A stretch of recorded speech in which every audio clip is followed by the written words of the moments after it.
And after finding out that Kristi Noem was upset, South Park reacted in the best way. And I think what you're seeing with this administration, sort of top to bottom, is the thing that they are having the hardest time facing criticism-wise is being laughed at. Kristi Noem just got humiliated in South Park's second episode, but the real devastation came when they dropped a bonus clip that served as the final nail in her coffin. Just as she was scrambling to recover from the first roasting, that extra scene buried her brand for good. This was South Park finishing the job with ruthless precision.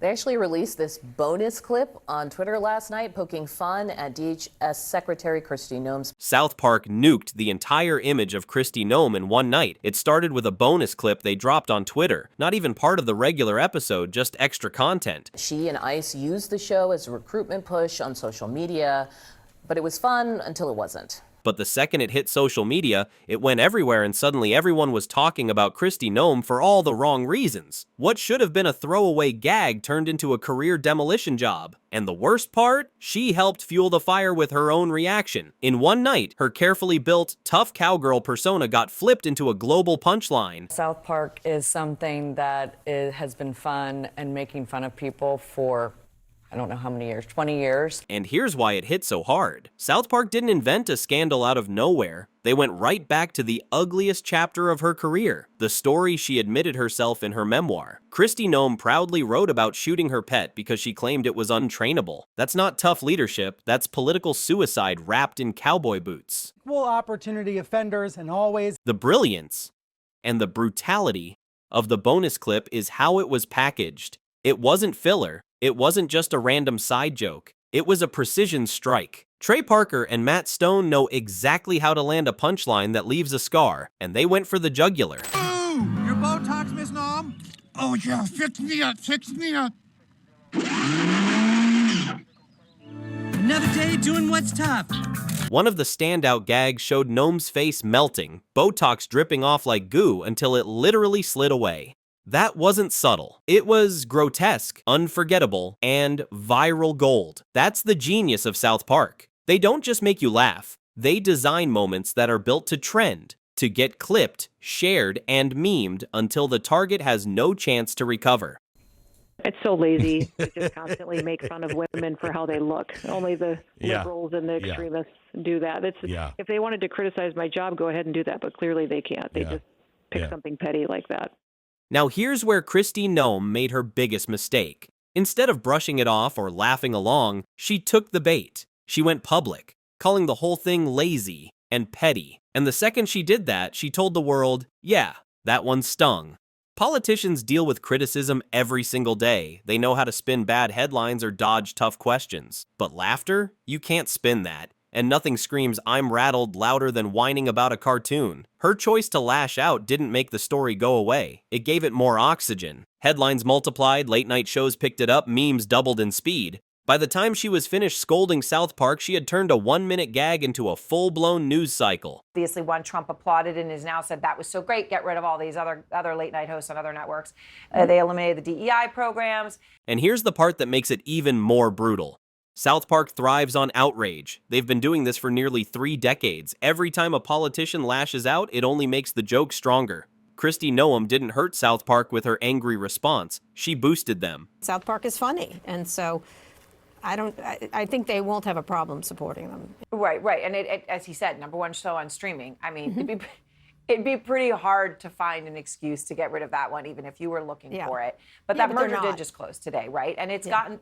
Right. It's gotten so much attention because of all this, right? It took a whole lot to actually get to where we are right now. Comedy Central announced that the episode pulled in over 6 million cross-platform viewers, the biggest share in 25 years. Think about that. While she was fuming about being portrayed with a melting face, Trey Parker and Matt Stone were celebrating record-breaking ratings. Her meltdown turned into their marketing. That's why this moment matters so much.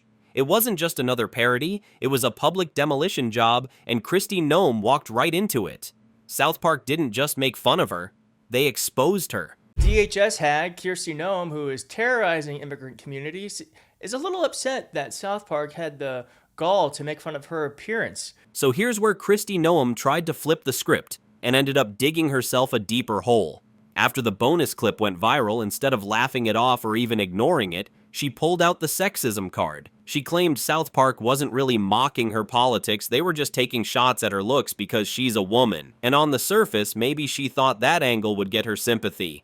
But let's be real, it didn't. Vice President J.D. Vance took a slightly different approach. Instead of being the butt of the joke, sharing his South Park moment, saying, "I finally made it." Now, let's compare her reaction to J.D. Vance's, because the contrast could not be more brutal. While Kristi Noem was throwing a tantrum about her cartoon face melting, J.D. Vance hopped on social media and basically said, "I finally made it." He treated getting roasted by South Park like a badge of honor. That one line, short, witty, self-aware, flipped the entire situation in his favor. See, Vance understood the golden rule of satire. If South Park makes fun of you, it means you're relevant. It means you're part of the national conversation. For a politician, that's practically free advertising. By laughing at himself, Vance didn't just diffuse the joke, he actually gained clout. Trump is going after Colbert. That's why ICE and Kristi Noem and South Park seems like such a sort of high-stakes feud, precisely because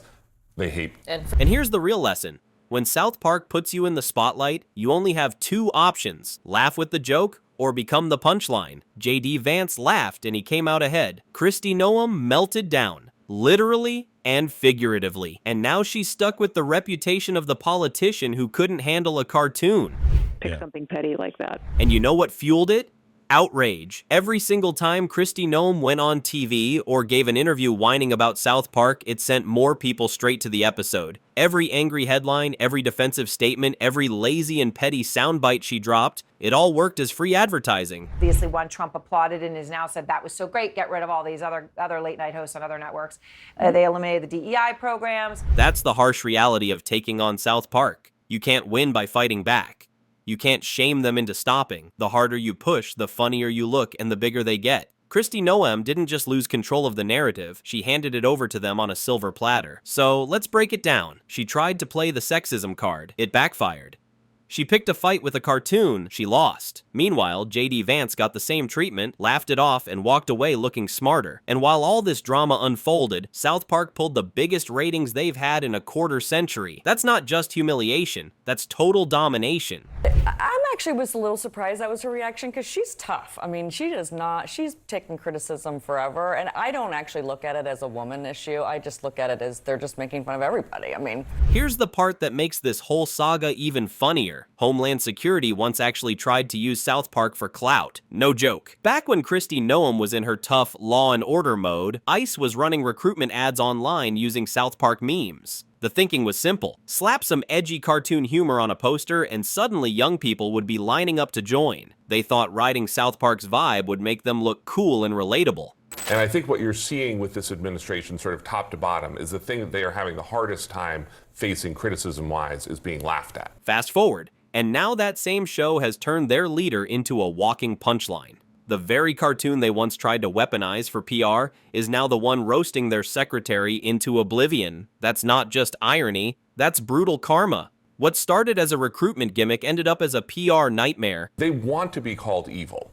The thing that actually gets under their skin is being laughed at. The fallout is impossible to ignore. The tough cowgirl image she worked so hard to build is now nothing more than meme fuel. Instead of looking strong, she looks rattled. Instead of intimidating critics, she's comedy material. And here's the danger for any politician. Once the public stops seeing strength and starts seeing weakness, political credibility evaporates.